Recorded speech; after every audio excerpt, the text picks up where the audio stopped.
एक पौआ चढ़ा तेरी मन्नत पूरी हो जाएगी। और उससे भी ज़्यादा हालत ख़राब हो गई जब मैं वाल्मीकि समाज में आया। वाल्मीकि समाज में जाकर देखा तो वहाँ और नए तरह के देवता हैं। वहाँ कलवा पौन, सबल सिंह पौन, नथिया चौकी, बुलखिया, ये देवताओं के नाम हैं। और वहाँ बड़ा अजीब सा है कि हर परिवार में एक भगत होगा। भगत समझते हो? भगत वो होता है जो ईश्वर की स्तुति करते हुए और मंत्र पढ़ता है और बीमारियों का इलाज करता है। तो वाल्मीकि समाज में एक ऐसी धारणा है कि अगर बुखार हो गया तो बुखार होने पर बच्चे को डॉक्टर के पास नहीं ले जाना। क्या करना है? शाम को एक चौकी लगेगी, चौकी पे भगत बैठेगा, भगत ज्योति जलाएगा और बैठने से पहले दारू पिएगा और सुअर का मीट खाएगा। उसके बाद वो सिर ऐसे हिलाएगा। वो लोग पूछेंगे क्या हुआ, कि ये कलवा पौन आ गए। कलवा पौन का देवता है उनके, कलवा पौन। वो ऐसे गर्दन हिलाएगा और पूछेगा बताओ क्या बात है। तो उससे लोग पूछेंगे कि बाबा जी ये जो मेरा बेटा है इसे बुखार आ रहा है। बुखार आ रहा है? बुखार तो आएगा ही, रड़क आ रही है। कि बाबा कौन सी रड़क है? अबे तूने 6 महीने से बच्चा करा। कोई बच्चा करने का मतलब एक छोटा सा सुअर का बच्चा, उसको काटेंगे, उसकी बलि चढ़ाएंगे, फिर उसका मीट बनाएंगे और दारू पिलाएंगे इसे कलवा पौन को। तो तूने 6 महीने से बच्चा करा कोई? कि नहीं करा। तो चल बच्चा कर तब होगा। उस बच्चे को करने में कम से कम 5,000 रुपये का खर्चा होता है।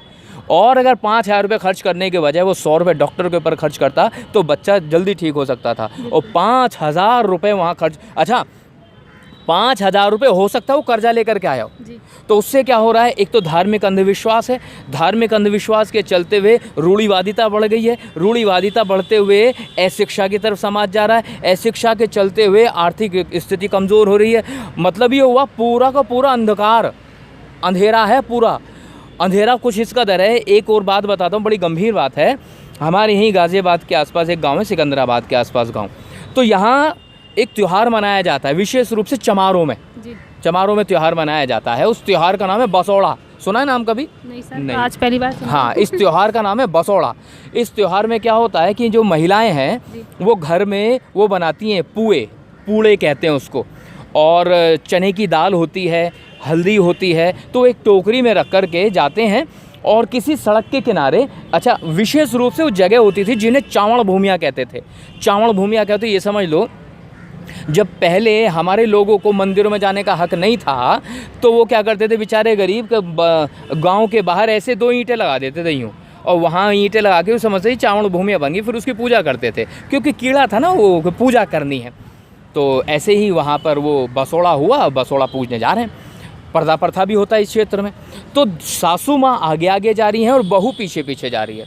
सासू माँ को चलते चलते उन्हें सुसु महसूस हुआ, यूरिन प्रेशर महसूस हुआ, तो वो बैठ गई। वो जैसे ऐसे टोकरा लेके बैठी और यूरिन पास किया। उसके बाद क्या हुआ, जैसे उठी तो टोकरी में से पूड़ा गिर गया और थोड़े से चने के दाने गिर गए। अब पीछे पल्ला करके पर्दा करके बहू आ रही थी। बहू ने अम्मा तो यहाँ पूजा करके गई दिखे है, मैं भी यहीं बैठ जाऊँ। तो वो पीछे से आई और उसने भी एक पूड़ा वहाँ रख दिया, कुछ चने की दाल डाल दी और वो कुछ हल्दी डाल दी। पानी तो पहले से पड़ा, मैं भी थोड़ा सा पानी डाल दूँ। उसने पूड़े भी डाल दिए, चने की दाल डाल दी। अम्मा वहाँ पेशाब करके गई थी लेकिन उसने पूजा कर दी। गाँव के सारी महिलाएं पीछे आ रही थी, अरे यहाँ भी पूजा हो रही है। तो उन्होंने वहाँ पर उसकी पूजा करनी शुरू कर दी। तो मेरे जैसे एक बंदा देख रहा था, उसने कहा तुम पागल हो गई हो, देख भी रही हो क्या हुआ? वो बूढ़ी अम्मा यहाँ पर पेशाब करके गई थी, तुमने यहाँ पूजा कर दी। अच्छा, तो एक पागल आदमी खड़ा था। अच्छा, उसने अगले दिन वहाँ 2 ऐसे ईंटें लगा दी और एक फ्लैक्स लगा दी, उस पर लिखा था मूतनी माता का मंदिर। और वहाँ ढोलक बजाई जाने लगी, वहाँ मंजीरे बजाने लगे और वहाँ तो आरतियाँ, उन्होंने जयकारा मूतनी मैया का, बोल सच्चे दरबार की जय। तो ये हाल है इस समाज का। तो धार्मिक अंधविश्वास किस कदर हावी है, तो इसे आप केवल इसी बात से समझ सकते हैं कि इसे कहते हैं मानसिक गुलामी। लेकिन सर आपने ये बोला शिक्षित आज पहले की जनरेशन नहीं होती थी, लेकिन आज की जनरेशन शिक्षित है, लेकिन फिर भी वो मंच में जाते हैं, बाबा साहब का नाम लेते हैं और हाथों में धागा पहन के आते हैं। मैं एक बात यहाँ बड़े क्लियर करना चाहूँगा। बाबा साहब ने कहा था शिक्षित बनो और शिक्षित करो। ये जिन्हें आप शिक्षित कह रहे हो ना, ये शिक्षित नहीं है, ये तो पढ़े लिखे हैं। ये लोग वो पढ़ कर के आए हैं जो किताबों में लिख दिया, और जो किताबें लिखी गई हैं वो तो मनुवादी लोगों ने लिखी हैं। आप ये बताओ, किताबों में भगत सिंह मिल जाएगा, उधम सिंह नहीं मिलता। आपको किताबों में राष्ट्रपिता गांधी मिल जाएंगे, राष्ट्रपिता ज्योतिबा फूले नहीं मिलते। आपको जब आप पढ़ोगी तो उसमें आपको रानी लक्ष्मीबाई मिल जाएगी, लेकिन झलकारी बाई मिलेगी नहीं। तो इसका मतलब क्या हुआ, जो हमारे समाज के महापुरुषों की विचारधारा थी वो पुस्तकों में उपस्थित नहीं है। और वो जो पुस्तकें हैं, जो पुस्तकें लिखी गई हैं, वो मनुवादी लोगों के द्वारा लिखी गई हैं। तो ऐसे में जो हमारे लोग हैं वो शिक्षित नहीं हैं, वो पढ़े लिखे हैं। पढ़े लिखे कुछ इस कदर हैं, इतने पागल हैं। देखो क्या लिखा और इन्होंने क्या पढ़ा। पढ़े लिखों की बात बताता हूँ, जो मूर्ख पागल पाखंडी, किताबों में लिखा कि एक राजा थे, उनका नाम था राजा जनक। राजा जनक के यहाँ कोई भी संतान नहीं थी। तो राजा जनक को ऋषियों ने कहा कि अगर राजा रानी मिलके दोनों हल चलाएंगे तो इन्हें संतान की उत्पत्ति हो जाएगी। तो इन पढ़े लिखे से पूछो कि हल चलाने से संतान उत्पत्ति होती है कभी? उन्होंने मान लिया नहीं, ये ठीक बात है, एकदम सही कह रहे हैं। और राजा रानी हल चलाने लगे। अब वो हल चला रहे थे, हल चलाते चलाते वो हल एक जगह अटक गया। बड़ा जोर लगाया, हटा ही नहीं। फिर वहाँ गड्ढा खोदा तो देखा कि उसमें एक मटका निकला, घड़ा। अब घड़ा निकाला तो देखा घड़े में कन्या भी है। अब घड़े को फोड़ के कन्या निकाल ली और उस कन्या का नाम रखा गया सीता। और जितने भी ये पाखंडी पढ़े लिखे घूम रहे हैं, इन सब लोगों ने स्वीकार कर लिया। लेकिन मैं तो पागल हूँ ना, मेरी बुद्धि में नहीं आया। मैं अपने आप से सवाल पूछ रहा हूँ कि बच्चे अब खुदाई में निकलेंगे? बच्चे ना हो गए, ये हड़प्पा संस्कृति के खुदाई में निकलने वाली चीज़ें हो गई। बच्चा ना हो गया आलू हो गया, बच्चा ना हो गया मूली हो गया, जो खुदाई में निकल रहा है। इतनी मूर्खता, इतना पागलपन। ऐसे ही ये वो है जो इन्होंने लिख दिया और हम लोगों ने पढ़ लिया। ये बाकायदा लिखी हुई है किताबों में, इन मूर्खों ने लिखी हैं। एक कहानी और लिखी इन्होंने। एक ऋषि हुआ करता था, उसका नाम था ऋषि दुर्वासा। अब वो कुंती जहाँ रहती थी, कुंती राजा की बेटी थी, तो आए वहाँ, तो कुंती ने बड़ी सेवा करी उसकी। अब जब सेवा की तो वो कहने लगा, ऋषि बेटी मैं तेरे को मंत्र देकर जाऊँगा, और मंत्र ऐसा है जैसे वो मंत्र पढ़ेगी तो जिस देवता को तो बुलाना चाहिए आ जाएगा। तो ठीक है साहब, दे दो। उसने मंत्र दे दिया। अब किसी को कोई नई चीज़ मिले तो बड़ा खुश होता है, उसका इस्तेमाल करके देखे। नया मोबाइल आए तो मन करता है बार बार उसके बटन दबाए, तो उसे भी नया मिल गया वो। अब उसने वो मंत्र पढ़ दिया। मंत्र क्या पढ़ गया, वो तो ऐसे स्मार्टफोन हो गया कि विजेट खुल गए। बताओ कौन से देवता को बुलाना है? इंद्र को बुलाना है, वायु देवता को बुलाना है, वरुण को बुलाना है। अब उसने गलती से सूर्य देवता को बुला लिया। अब सूर्य देवता वहाँ प्रकट हो गए। सूर्य देवता आकर कह रहे, मतलब सूर्य, ये जो सूर्य दिख रहा है, ये सूर्य वहाँ पर आगे कह रहे हैं बता बेटा क्या चाहिए। नुआ जी भाऊजी मैं तो वैसे ही बुला रही थी, मैंने तो वैसे ही मंत्र पढ़ना, वैसे कुछ नहीं। अब तो मैं आ गया, मैं तुम्हें कुछ दे के जाऊँगा। कहूँ देखो साहब, दे के क्या जाओगे, मुझे तो माफ़ी कर दो, गलती हो गई मुझसे। कि नहीं मैं तो ये पुत्र दे करके जाऊँगा। ओ भैया, ओ भाऊजी मेरी तो शादी भी नहीं हुई, तो मुझे पुत्र तो क्या कैसे? अरे इंतजाम सब हो जाएगा।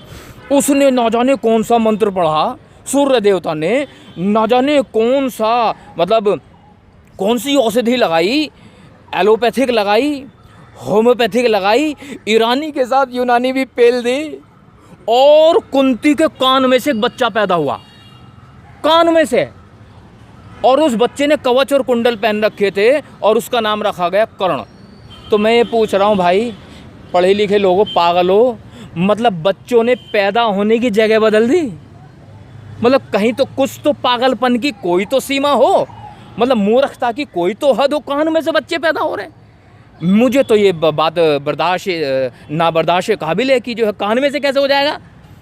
तो मतलब इन लोगों ने तो जो नेचुरल प्रोसेस है वही ख़त्म कर दिया। इन्होंने निषेचन क्रिया ही ख़त्म कर दी, सब ख़त्म। तो मैं ये कहना चाह रहा हूँ, जो पढ़े लिखे लोग हैं, जो समझदार लोग हैं, इन्हें कम से कम विज्ञान पे भरोसा होना चाहिए। इन्हें भरोसा होना चाहिए अपनी मस्तिष्क पर, क्योंकि बुद्ध ने कहा है किसी बात को इसलिए मत मानो कि वो किताबों में लिखी है, किसी बात को इसलिए भी मत मानो कि जो है बड़े बुजुर्ग कह रहे हैं, किसी बात को इसलिए मत मानो कि आसपास की दुनिया कह रही है, किसी बात को इसलिए मानो कि आपकी बुद्धि की कसौटी पर सही उतरती तो मान लो, और अगर बुद्धि की कसौटी पर सही नहीं उतरती तो मानना बिल्कुल मूर्खता है। तो इसे जो आपने कहा ना, जैसे पढ़े लिखे लोग ज़्यादा मान रहे हैं, हाँ मान रहे हैं, क्योंकि उन्होंने वो पढ़ा है जो दूसरे मनुवादियों ने लिखा है।